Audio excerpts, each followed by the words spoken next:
안녕하세요. 평범한 30대 여성인 제가 이렇게 글을 쓰는 이유는 다름 아닌 정신 나간 시댁과 남편 때문입니다. 지금은 모든 인연을 끊었지만 그 사람들의 어이없는 행각에 결혼 생활 내내 스트레스를 넘어 한계까지 내몰렸거든요. 저와 남편은 동갑내기로 남편과 저는 좀 늦게 만나 결혼을 했어요. 30대 중반이 지나서 만났고 1년 만에 결혼을 선택했죠.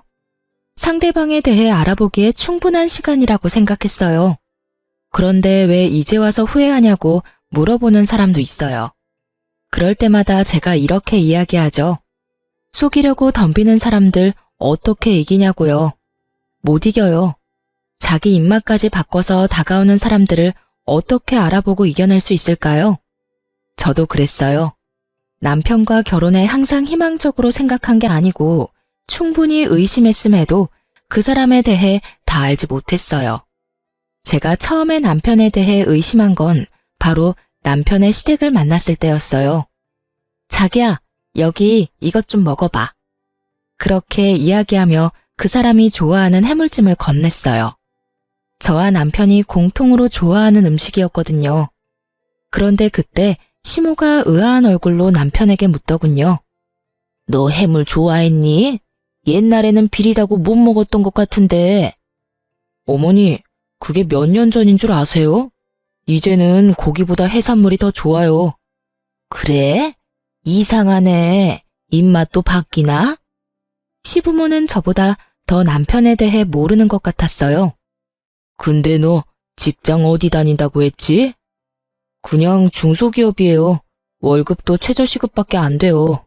시부는 남편이 어디에서 일하는지조차 모르고 남편은 그런 시부에게 태연하게 거짓말을 하더군요. 제 의문을 알아챘는지 남편이 상견례 후 저와 단둘이 있을 때 말하더군요. 사실 부모님들이랑 그렇게 친하지 않아.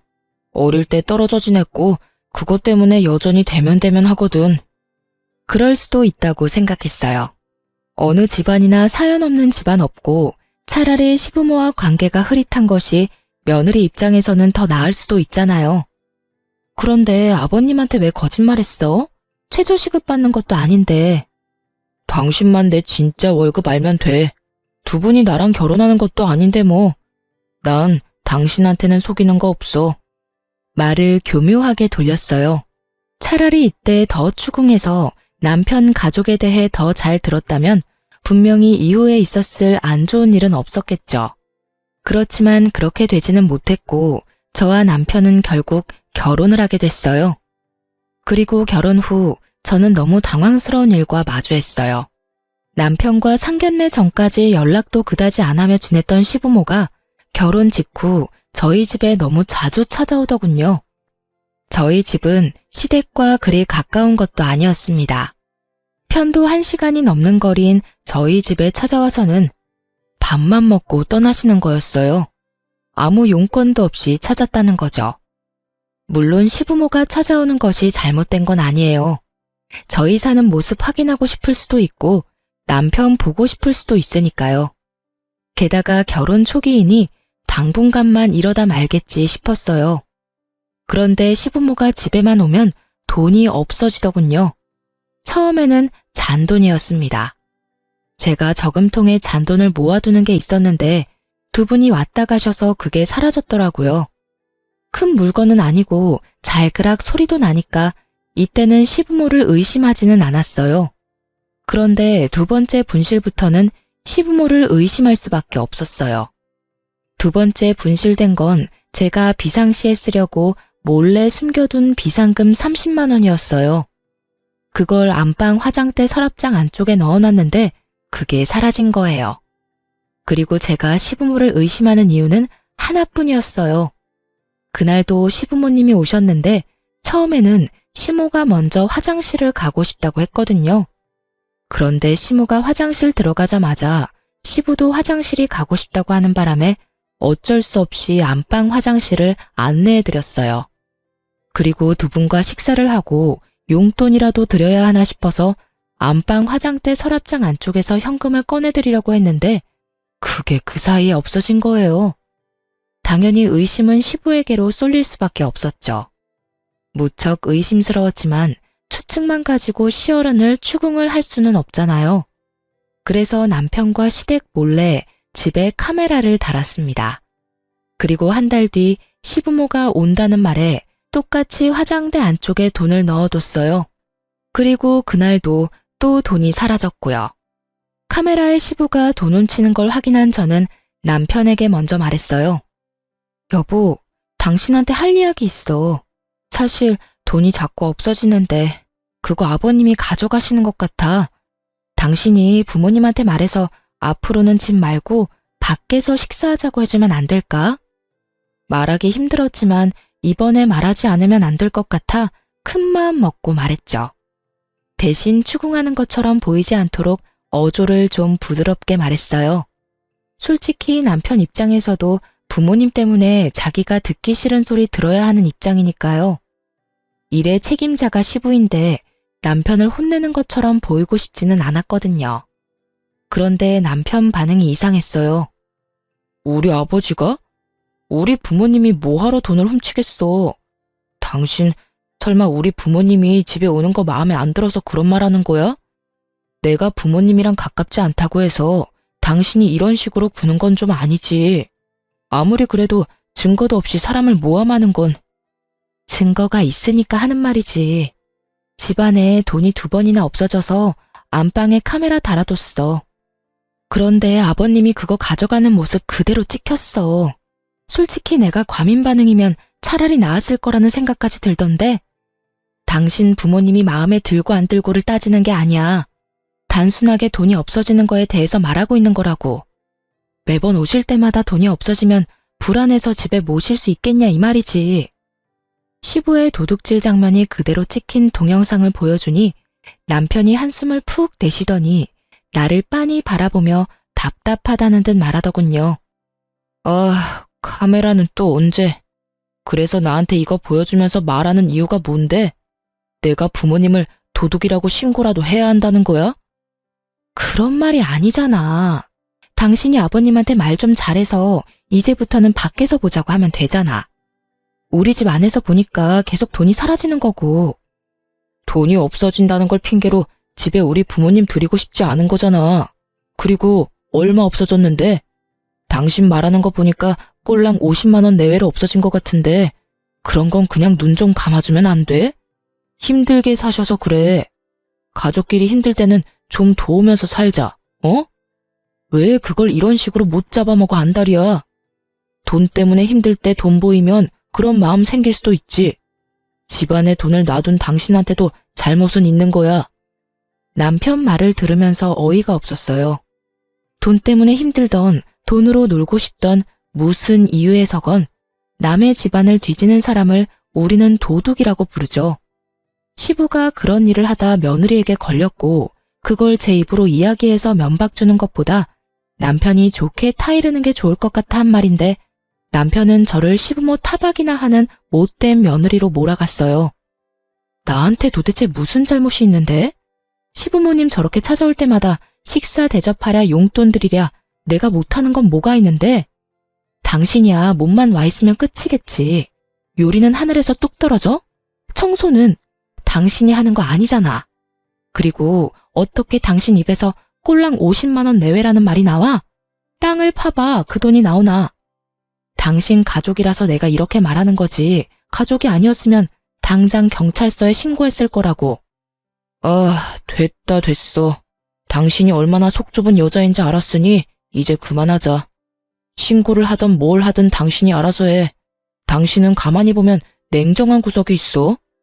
우리 부모님 힘들게 살았는데 그거 하나 이해도 못 해주고 가족끼리 도우며 산다고 생각하면 끝날 일에 이런 식으로 토를 달아서 사람 귀찮게 하고 당신 알아서 해. 결국은 남편은 저와의 대화를 강제로 끝내버렸어요. 정말 화가 났어요. 정말로 힘들고 도움을 받고 싶으면 우리한테 이야기를 하고 돈을 달라고 부탁하면 되잖아요. 만약 돈을 빌려달라고 하거나 차라리 달라고 했더라도 50만 원 정도면 드렸을 거예요. 물론 매번 그렇게 드릴 수는 없지만요. 그렇지만 저한테 그런 이야기를 한 적도 없고 오히려 몰래 집에 있는 돈을 훔쳐가는 게 정상은 아니잖아요? 게다가 저희도 돈을 많이 버는 상황도 아니고 없어진 돈은 다 제 돈이었잖아요. 그러니 더 화가 날 수밖에 없었어요. 그런데 더 화가 나는 건 제가 이렇게 말했음에도 불구하고 남편이 시부모에게 아무 이야기도 하지 않았는지 또 시부모가 저희 집에 왔더라고요. 식사를 하겠다는 명목으로요. 남편이 카메라의 존재를 알고 있으니 이번에는 시부가 그런 짓을 하지 않겠거니 했더니 웬걸? 이번에는 딱 하나뿐인 제 명품 가방을 가져가셨더라고요. 그래도 크기가 좀 있는 거라 가져가기 힘들 거라 생각했는데 기상천외한 방법으로 가져가셨더라고요. 저희가 아파트 1층이었는데 가방을 먼저 저희 안방에서 1층 창을 통해 밖으로 던지고 그 뒤에 차에 뭘 놔두고 왔다는 말로 밖으로 나가 그걸 주워서 가져가서 차 안에 실어놓고 오신 것 같았어요. 안방에서 또 똑같은 짓을 한 걸 보면 남편은 카메라의 존재도 시부모에게 이야기하지 않은 모양이었어요. 게다가 그 가방은 결혼 전에 상견례를 위해 산 거였어요. 저도 평일에는 쓰지 못하고 특별한 날에만 사용하는 거였는데 그걸 홀라당 훔쳐간 걸 보고 저도 더 이상 참지 않기로 했어요. 저는 이 더러운 기분을 남편이 고스란히 맛보게 해주고 싶었어요. 그래서 남편이 가지고 있는 시계 중 가장 아끼는 시계를 몰래 가지고 나와 전당포에 맡겼어요. 물론 돈을 엄청 크게 빌린 건 아니었어요. 전당포 이자가 좀 센 편이라 맡기고 50만 원만 빌렸죠. 딱 시부가 가져간 돈만큼이요. 그리고 제가 시계를 맡긴 그 주 주말에 남편이 시계를 찾더군요. 여보, 혹시 내 시계 못 봤어? 여기 놔뒀는데 없는 것 같은데? 저는 태연스럽게 남편에게 말했어요. 아, 그 시계? 내가 전당포 맡기고 돈 좀 빌려왔는데? 제 대답에 남편 얼굴이 완전 뻥해지더군요. 제가 보고 얼마나 웃긴지 웃음이 나는 걸 겨우겨우 참았어요. 왜 그걸 전당포에 맡겨? 무슨 돈이 없는데? 당신 아버지가 가져가신 돈 때문에 이번 주 돌잔치랑 다음 주 내 친구 결혼식에 낼 돈이 없었거든. 돌잔치도 10만 원, 친구는 내 결혼식 때 30 줘서 나도 30만 원 내야 하는데 현금이 뚝 떨어졌지 뭐야? 그래서 그거 맡기고 돈 좀 가져왔어. 그렇다고 말도 없이 가져가서 맡기면 어떡해? 왜 안 돼? 가족은 힘들 때 돕는 거라며. 내 돈도 그렇게 힘들 때 아버님이 몰래 가져가셨잖아. 당신이 오히려 내 탓하길래 그게 당신 가족 가풍인 줄 알았지. 그래서 나도 몰래 맡겼어. 그래도 난 좀 괜찮은 편인 것 같은데? 아예 가져가서 입 싹 닦은 건 아니잖아. 이틀 전에 두 분 오셔서 내 명품 가방도 싹 가져가셨던데. 그건 다시 돌려받지도 못할 거 아냐. 그런 거 생각하면 내가 참 착하지? 당신이 돈만 내주면 다시 돌려받을 수 있을 테니까. 남편이 제 말에 대답을 못하더군요. 입만 벙긋거리는데 저는 웃어줬어요. 그러게 왜 남의 가방을 건드려서 이 모양 이 꼴로 만드는지. 어디 전당포 맡겼는데? 얼마 주고 맡겼어? 그거 알고 싶으면 일단 내 가방부터 찾아와. 그거 가르쳐주면 알려줄게. 와, 진짜 당신 너무한다. 그러더니 시부에게 전화를 하는 듯 하더니 밖으로 황급히 나가더군요. 그리고 2~3시간 뒤에 남편이 제 가방을 들고 집으로 왔더라고요. 중고거래 직전에 돌려받았다고 하더군요. 하마터면 제 손을 떠날 뻔한 가방을 보며 저도 치를 떨었어요. 이걸 팔아서 돈을 마련했다고 하니 답답한 마음이 들어 남편에게 물었죠. 돈이 그렇게 없으시대? 아무리 생각해도 이상하잖아. 시댁에 빚이라도 있는 거 아니야? 제 말에 남편이 말을 잇지 못하더라고요. 그때 딱 짐작이 갔어요. 아, 진짜로 빚이 있고 그 빚 때문에 시부모와 담 쌓고 살았구나 하고요. 그런데 그런 이유면 결혼식 이후에 이 잦은 만남은 이해가 되지 않잖아요. 그래서 남편에게 물었어요. 사실대로 말해줘. 도대체 당신 집에 무슨 일이 있길래 돈이 매번 모자라서 집에 와서 돈을 가져가는 거야? 사실 아버지가 도박을 하시다가 빚을 지는 바람에 돈이 없으셔. 물론 지금은 도박 안 하시고 도박 걱정은 안 해도 돼. 근데 예전에 진 빚을 아직까지 갚고 계셔서 좀 힘드신 것 같아. 그래서 가지고 있던 것도 다 갖다 팔아서 돈 마련하시는 것 같고. 그럼 그걸 먼저 이야기를 해줬어야지. 그제야 모든 게 이해가 갔어요. 도박 빚이 있으니 그간 남편이 시댁과 소원한 거였어요. 그렇지만 결혼 전에 이런 중요한 일을 속인 남편에게 화가 너무 났어요. 이건 그런 단순한 문제가 아니잖아요.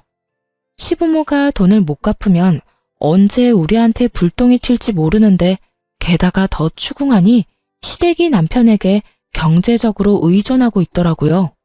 매달 돈을 꼬박꼬박 받아가고 있었고 그 와중에 저희 집에 와서 도둑질까지 했으니 정말 총체적인 난국이었습니다. 저는 더 이상 참을 수 없어 남편에게 말했어요.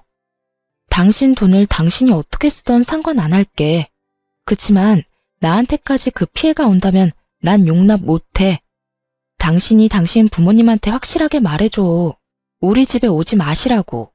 연락도 하지 마시라고. 나도 명절 때 빼고는 더 이상 당신 부모님하고 만나고 싶지도 않아. 그냥 돈만 가져갔다면 다 풀고 이해할 수도 있지. 하지만 도박이잖아.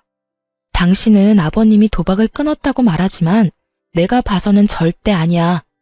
열심히 일하시면서 갚으면 되는데 지금 일도 잘 안 하시잖아. 매번 당신한테 아버님 무단결근이라고 연락 온다며. 그 말은 쉬는 날 또 도박하러 가신다는 이야기인데 밑 빠진 독에 물 붓는 것처럼 돈 쓸 것 뻔해. 여전히 도박빚이 생기고 있겠지. 그러니까 나는 시댁이랑 더 이상 연락도 안 할 테니까 그 부분은 이제 당신이 책임지고 알아서 해. 그렇게 저는 남편에게 딱 부러지게 말했어요. 남편은 화가 나는 표정이었지만 제 말에 틀린 게 없던 모양인지 뭐라 대답은 못하고 알겠다고만 하더군요. 믿을 수가 없었습니다. 이런 중대한 일을 속인 남편에게 배신감이 들었어요. 솔직히 도박으로 망한 사람이 우리 집안에 있다 보니 맘 같아선 지금 당장이라도 모든 인연을 끊고 싶었지만 남편이 도박을 하는 건 아니니 남편만 처신 잘해서 우리 집에 문제 없게만 만들면 된다고 정말 안일하게 생각해버렸어요. 남편 속마음이 어떤 줄도 모르고 말이죠. 남편이 시부모에게 어떻게 이야기했는지 모르겠지만 그 뒤로 집에 오지는 않았어요. 하지만 계속 모르는 전화번호로 전화와서 시부모가 돈을 요구하더군요. 한 번은 시모, 한 번은 시부. 그렇게 번갈아가며 사람을 못 살게 굴었어요. 도박을 한다는 걸 들켰다며 남편에게 들어서 그런지 돈을 달라는 말에 더 이상 예전 같은 조심스러움도 없었어요. 마치 돈을 빌려주고 받는 것처럼 아주 당당하게 제게 돈을 요구하는 모습에 학을 뗐어요. 결국 제가 전화번호를 바꿔버렸어요.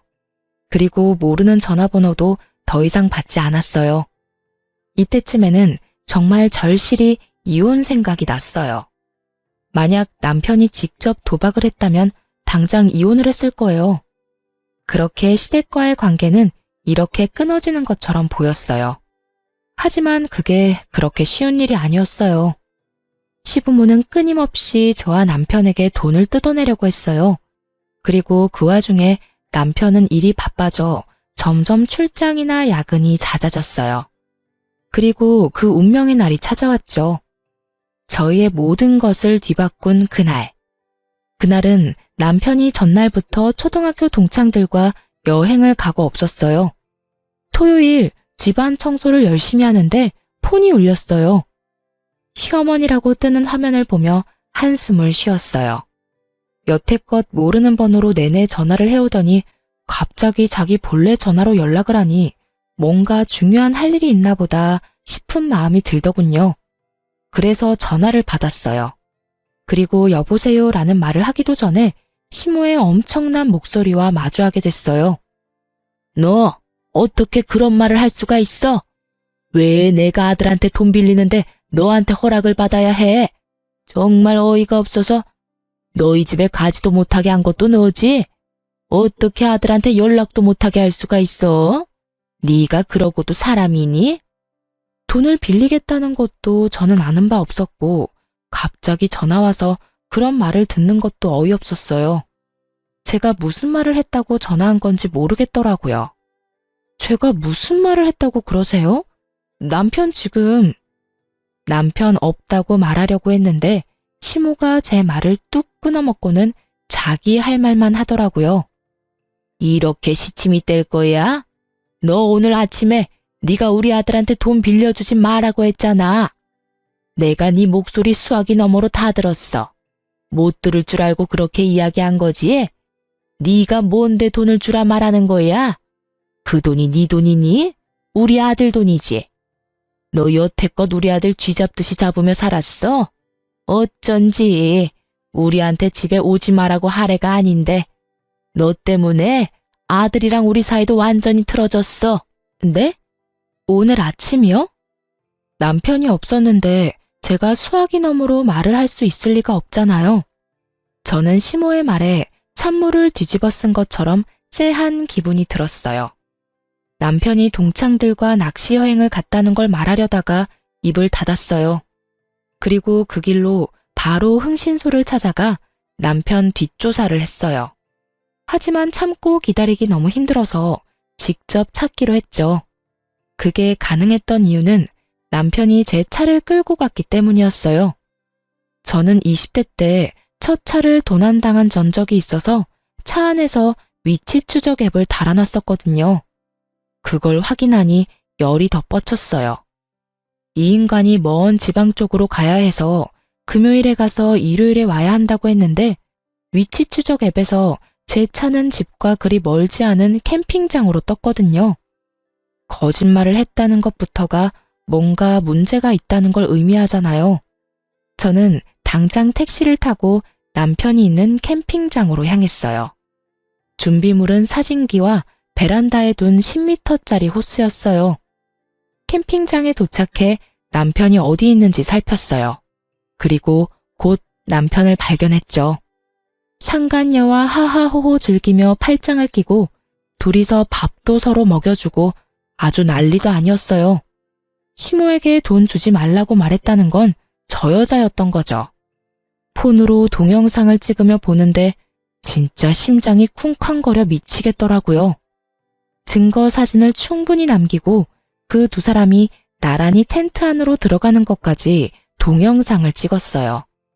그리고 조심스레 캠핑장에 마련된 식수대와 화장실을 확인하고는 두 연놈의 텐트와 가까운 곳에 있는 화장실로 들어가 호스를 연결했어요. 그리고 물을 틀고는 호스를 그들의 텐트 앞으로 가져가서 텐트 문을 살짝 열고 그 안으로 호스를 넣어 물을 확 뿌렸어요. 입구를 살짝 쥐어 수압을 세게 만들었더니 아주 여기저기 물을 듬뿍 뿌려줬더라고요. 텐트 안에서는 두 사람의 비명소리가 나더니 두 사람이 밖으로 뛰쳐나오더군요. 그리고 마주한 제 모습에 남편의 얼굴이 완전 사색이 되었어요. 여보, 여기는 어떻게... 네가 바람을 펴? 미친 거 아냐? 네가 어떻게 이럴 수가 있어? 정말 저는 화가 머리끝까지 났어요. 그렇지 않아도 시부의 도박과 돈 요구 때문에 스트레스로 머리가 터질 것 같은데 이놈까지 이러니 돌아버릴 수밖에요. 여보, 잠시만. 이건 그러니까... 변명할 거 뭐 있어요? 그냥 있는 그대로 말해요. 우리 사랑하는 사이라고. 진짜로 헤어져야 하는 건 당신이라고. 맞지? 당신이 그랬잖아. 당장이라도 와이프랑 이혼하고 나랑 결혼하고 싶다고. 그 이야기를 하는 상간녀의 표정이 아주 당당하더군요. 저는 상간녀의 그 당당함에 어이가 없었어요. 그런데 남편놈 얼굴을 보니 상황을 잘 알겠더라고요. 남편 얼굴은 뭔가 잘못됐다는 표정이었거든요. 아마 남편은 그냥 상간녀에게 하던 말이었던 모양이에요. 당신이 말해봐. 당신 진짜로 나랑 이혼하고 저 여자랑 만나고 싶은 거야? 말해보라고. 그러면 이혼해줄게. 이혼하자고. 여보, 그게... 잘됐네. 자기야, 이런 여자랑 빨리 헤어지고 나랑 살자. 당신도 항상 와이프 싫다고 했잖아. 나 사랑한다며? 그러니까 차라리 이 기회에 이혼해버려. 당신도 항상 구질구질하다고 말했잖아. 내가 도와줄게. 저 여자랑 확실하게 이혼할 수 있도록. 응? 상간녀의 그런 모습에 저는 화를 내다가 순간 멈칫했어요. 바람이나 피는 쓰레기 남편, 도박 중독에 내게 돈 달라 요구하는 시댁. 그 똥을 흔쾌히 가져가겠다는 상간녀. 제가 마다할 필요가 없겠더라고요. 그렇지 않아도 도박빚 갚아달라며 시댁에서 전화와서 난리를 피우는데 헤어지는 게 더 낫지 않을까 싶었죠. 그래서 상간녀에게 이 똥들을 넘기기로 했어요. 당신 생각이 그렇다면 나도 구차하게 매달릴 생각 없어. 이혼하자. 사랑한다는 여자랑 살아. 왜 구질구질한 나하고 살아? 나도 남편 뒤나 캐는 여자가 되고 싶어서 됐겠어? 네가 구린 짓을 하니까 이러는 거지. 됐어. 이제는 모두 끝이야. 집에 돌아올 생각하지 마. 아무것도 모르는 듯한 상간녀를 보고 저는 마음을 굳혔어요. 이렇게 원할 때 주는 게 맞지 않겠나 하고요. 알고 나면 가져가겠다고 할 일 없을 테니까요. 냉정한 제 말에 남편 놈은 눈을 질끈 감고 제 말을 듣고 있더군요. 이혼하기 싫었으면 안 된다고 지금 당장 말했을 텐데 그런 모습이 전혀 없는 걸 보니 이혼에 응한다고 생각해서 그냥 놔두고 집으로 와버렸어요. 그날 집에 돌아와 남편 놈 짐을 다 뺐어요. 이삿짐 플라스틱 상자를 사서 그 안에 옷이며 남편 물건을 전부 때려 넣었어요. 이제 더 이상 볼 일도 없고 저를 두고 바람이나 핀 놈인데 정성스레 짐 쌀 필요 없잖아요. 있는 대로 마구잡이로 집어넣으니 아주 빨리 짐 정리가 끝나더군요. 그리고 그 짐을 모두 현관 앞에 내놨어요. 힘은 정말 많이 들었지만 속은 시원했어요. 더러운 걸 치워버린 기분이라서 그날 저녁에 남편이 돌아오지 않았기에 이혼을 하겠다는 의미로 받아들였어요. 그런데 일요일에 집에 돌아온 남편이 현관에 쌓아둔 짐을 보고는 사색이 돼서 들어오자마자 제 앞에 무릎을 꿇더군요. 여보, 미안해. 내가 정말로 잘못했어. 그러니까 제발 용서해줘. 나는 당신하고 헤어질 생각 없어. 전부 그 여자가 혼자 한 말이야. 내가 그런 말 한 적 있긴 한데 전부 다 그 여자가 각색해서 말한 거야. 그 여자랑 헤어질 테니까 제발 이혼만은 안 돼. 당신 오해하는 거야. 내 진심은 그게 아닌데. 진심? 웃기고 자빠졌네. 네가 진심이었으면 당장 나한테 달려왔었어야지. 그년이랑 2박 3일 그대로 보내고 오는 게 말이나 돼? 넌 아직도 나랑 그 여자 사이에서 저울질하는 거야. 뻔히 보이는데 뭐? 진심? 당신 이제 보니 연기도 잘하네. 모르고 들었으면 깜빡 속았을 뻔했어. 나는 당신 받아줄 생각 없으니까 그 여자한테나 가봐. 짐은 그 여자 집으로 붙여줄 테니까 걱정하지 말고. 여보, 아니야. 나 진짜로 당신하고 헤어질 생각 없었다고. 제발 나 좀 이해해줘. 당신이랑 헤어지면 나 갈 곳도 없어. 그 여자 집으로 가면 되잖아. 왜 나하고 같이 살 생각인데? 사랑하지도 않는다며. 그러면 그 여자랑 사랑하면서 살아. 쓰레기 같은 인간아. 나는 너한테 단 하나도 뺏길 생각 없고 이혼할 때 손해볼 생각도 없어. 당신 유책 배우자로 이혼 소송 걸 테니까 위자료나 준비해도. 어줍잖은 연기로 사람 가지고 놀 생각하지 말고 내가 한 번 당하지 2번 당해? 친구랑 놀러 간다더니 상간녀나 만나고 있던 주제에 내가 널 다시 받아주면 내가 미친년이지. 여보, 난 절대 못 나가. 우리 아직 부부 사이잖아. 이혼 소송하더라도 나는 여기서 안 나갈 거야. 안 나간다고? 그러면 아버지한테 말해서 이 집 다른 사람한테 새놓게 만들어야겠네. 안 그래도 아버지가 언제까지 집 빌려줘야 하냐고 난리거든. 이참에 나도 짐 빼고 나가면 되겠네. 꼭 이렇게까지 해야겠어? 내가 그 여자랑 헤어지겠다잖아. 나 한 번만 믿어주면 안 돼? 2번도 아니고 처음이야.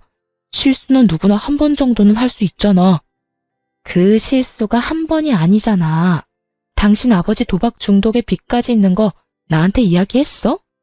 결국 당신 아버지가 도둑질하는 거 들키는 바람에 나한테 이야기해줬지. 내가 묻지 않았으면 이야기할 생각도 없었을 거잖아. 그리고 그 두 분이 나를 얼마나 괴롭혔는지 알기는 해? 그동안 당신한테 부탁했는데 당신은 모른 척 있었잖아.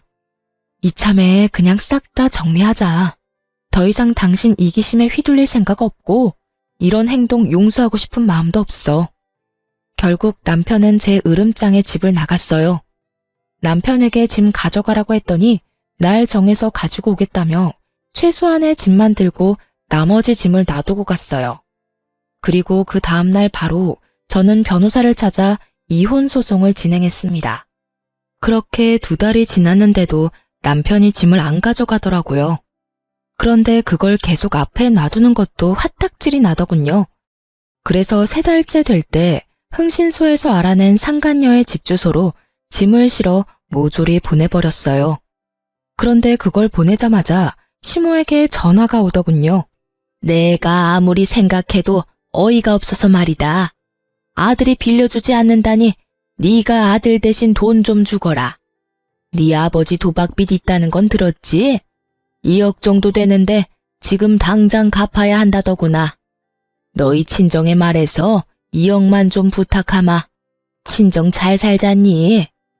그 돈을 왜 저희 친정에 부탁하시는 거예요? 2분이 만드신 빚 2분이 갚으세요. 왜 저한테? 며느리도 자식이지. 결혼을 했으면 늙은 시어른 부양하는 건 당연한 일 아니니? 내가 아들한테 부탁하려고 했는데 아들이 너한테 꽉 잡혀 사는 것 같아서 너한테 이야기하는 거다. 우리가 이 돈 못 갚으면 어떻게 되는지 아니? 이 빚쟁이들이 너희한테 다 갈 거라는 생각 못했어. 그렇게 됐으니까 우리 돈 갚을 생각하고 있어. 시모는 아주 당당하게 제 친정에 말해서 2억 빚을 갚아달라고 요구하더군요. 상황이 어떻게 돌아가는지 모르고 있더라고요. 저와 남편이 이혼 소송인 중인 것도 모르고 말이죠. 저한테 돈 맡겨놓으셨어요? 집에서 돈 훔쳐간 것만으로도 모자라서 이번에는 이렇게 당당하게 말하시는 거예요.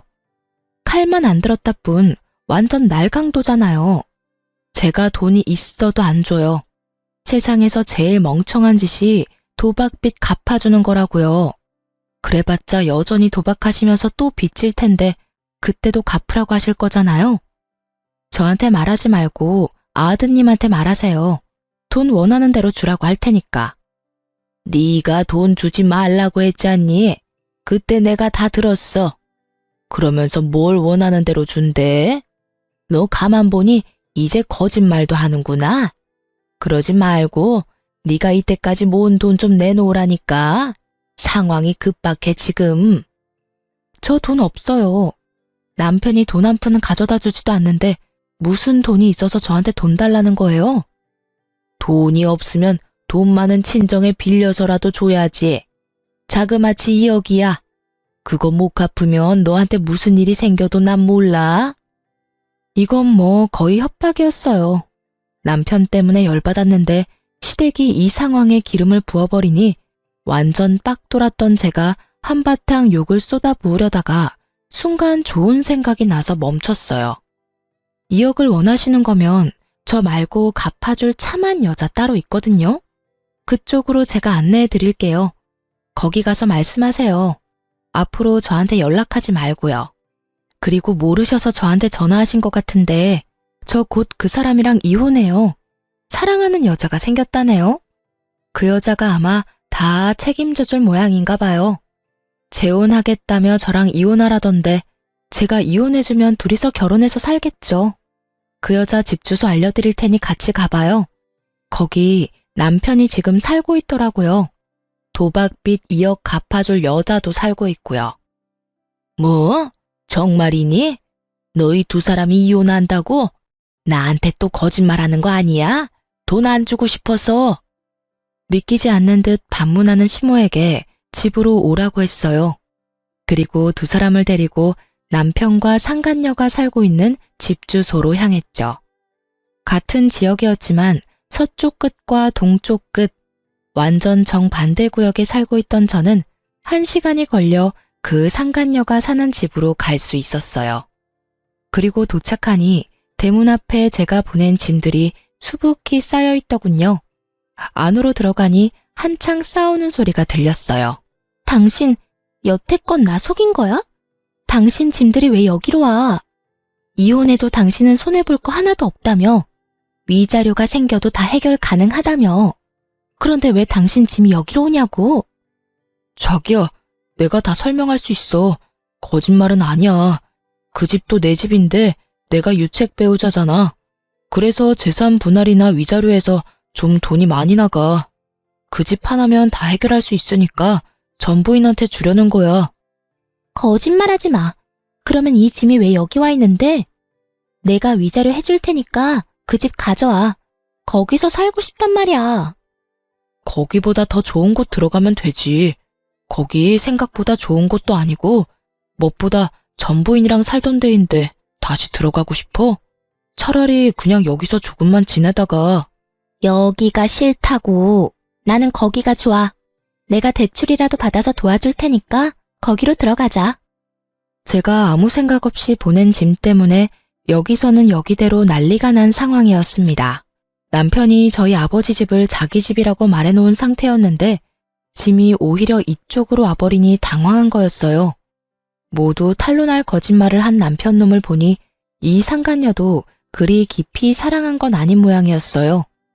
사귀면서 호감 얻으려고 거짓말 엄청 했는데 본인이 생각지도 않았던 이혼을 하게 돼서 그 거짓말이 자신에게로 모조리 돌아오는 상황이었죠.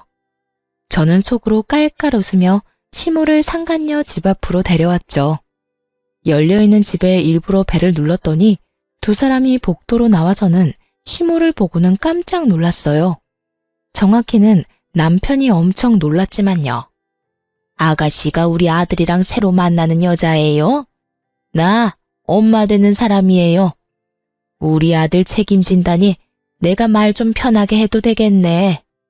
내가 들어보니 아가씨가 우리 빚 다 갚아줄 거라는데 그 이야기가 사실이에요? 네? 그게 무슨 말씀이세요? 빚이라뇨. 상간녀가 남편을 쳐다봤고 남편은 눈을 질끈 감고 고개를 돌려버리더군요. 우리 아들한테 못 들었어요? 아가씨가 우리 아들이랑 재혼할 거라면서요. 그러면 우리 며느리 되는 거니까 돈도 갚아주겠지. 결혼은 언제 할 거예요? 할 거면 좀 빨리 했으면 좋겠는데. 시모가 그렇게 말하자 남편이 저에게 소리를 빽 지르더군요. 당신은 왜 우리 부모님을 여기까지 모셔와? 미쳤어? 말하고 싶은 게 있으면 우리 둘이서 해야 할 거 아니야? 어쩌자고 여기까지? 연신 개거품을 물며 모셔온 이유를 묻는 남편을 향해 저는 환하게 웃어줬어요. 왜 모셨냐니? 당신도 이상한 걸 묻네. 당신 어머니가 나한테 전화하셨어. 아침부터 돈 내놓으라고. 당신 아버지 도박빚 갚아야 한다고 나더러 돈 달라길래 내가 여기 모시고 왔지. 왜냐고? 난 당신이랑 헤어질 거고 나랑 헤어지고 당신이랑 결혼할 착하고 참한 여자가 여기 있으니까. 앞으로 당신 부모님 계속 모실 사람이 그 여자니까 모셔왔을 뿐인데 뭐가 잘못된 건데? 이미 이혼 소송 중이고 판결도 얼마 안 남았는데 내가 왜 이 사람들의 돈 달라는 요구를 받아줘. 예비 며느리가 있는데. 도박빚? 상간녀가 제 이야기에 미쳐서 눈에 쌍심지를 켜고 남편의 멱살을 움켜쥐었어요. 이게 다 무슨 말이야? 도박빚이라니. 당신 나한테는 부모님이 그냥 평범한 분들이라고 했잖아. 연락 자주 안 하는 사람이라고 안 봐도 되는 사람들이라며. 그런데 빚을 대신 갚으라는 말을 왜 나한테 하는데? 자기야, 잠시만. 그게 아니야. 내 말 좀 들어봐. 이건 다 이유가 있어. 어떻게든 핑계를 대보려는데 남편 놈을 보며 저도 친절히 이야기해줬죠. 아, 몰랐어? 당신이 만나는 저 사람, 부모님 도박빚이 2억이나 있어. 둘이서 잘 갚으면 되겠네. 당신이 그때 나한테 이야기했잖아. 남편이랑 헤어지라고. 헤어져 줬으니 시부모도 데리고 가. 결혼하고 내내 돈 달라는 전화에 시달리면서 힘들었거든? 딱 좋을 때 사랑에 눈먼 여자 하나 나타나서 잘 됐지 뭐야. 고마워. 저 인간 데려가줘서. 제 말에 상간녀가 완전히 졸도해버리더군요. 순간 비틀거리는 상간녀 모습을 보니 엄청 피가 쏠린 것 같았어요. 이내 얼굴이 새빨갛게 된 상간녀가 남편 놈에게 엄청난 목소리로 따지더라고요. 너 내 돈 노리고 나한테 수작 부린 거야? 저 여자한테서 돈 뜯기 힘들 것 같아서 나로 목표 바꾼 거냐고. 미친놈이 어디서 나한테 빨대를 꽂으려고 해? 내가 너랑 결혼하고 싶댔지 네 부모 빚 갚아주겠다고 한 적은 없잖아. 저기요. 오해야. 다 오해고 나는 돈 때문에 당신이랑 만난 거 절대 아니야. 내가 왜 당신한테 그런 짓을 해. 나도 부모님이랑 연 끊고 살 거야. 당신한테 그 빚 갚으라고 할 거 아니라니깐. 여기까지 찾아온 사람을 두고 뭐? 연을 끊고 살아? 어떻게 끊고 살 건데? 그리고 도박빚이라며? 내가 미쳤어? 그걸 갚아주게? 무려 2억이나 되는 돈을 갚아달라고 얼마나 쪼아댔으면 당신 와이프가 나더러 고맙다고 하냐고. 우리 헤어져. 이 쓰레기 같은 놈아. 이렇게 거짓말을 하고 어차피 나중에 다 들킬 일이었는데 나도 당신 필요 없어. 상간녀가 그렇게 말하며 자기 집 현관에 쌓여있던 남편의 짐을 모조리 밖으로 내던지더군요. 남편놈 얼굴이 사색이 돼서는 그 상간녀의 팔을 붙잡고 애원하며 매달렸어요. 자기야, 내가 거짓말한 건 미안해. 진짜로. 근데 인연 끊고 산다는 건 정말이야. 내가 당신하고 살게 되면 절대로 집 근처에도 못 오도록 할 거야. 빚도 우리가 안 갚아도 되도록 막아주고. 꺼져. 당신 같은 놈이랑 같이 살 생각 없다는 말 못 들었어? 진짜 어디서 이런 쓰레기 같은 놈이랑 만나서 내가 이 고생을 해. 네가 분리수거도 안 되는 쓰레기인 줄 알았으면 절대로 받지 않았을 거라고. 상간녀가 분통을 터뜨리며 그렇게 말하자 남편놈이 이번에는 목표물을 저로 바꿨는지 제게 다가와 손을 붙잡더군요. 그리고는 눈물 범벅인 얼굴로 저한테 말하더라고요. 여보, 미안해. 내가 이렇게 용서를 빌게. 그러니까 제발 소송 취하하고 다시 나랑 같이 살아줘. 사람 하나 살리는 셈 치고 제발.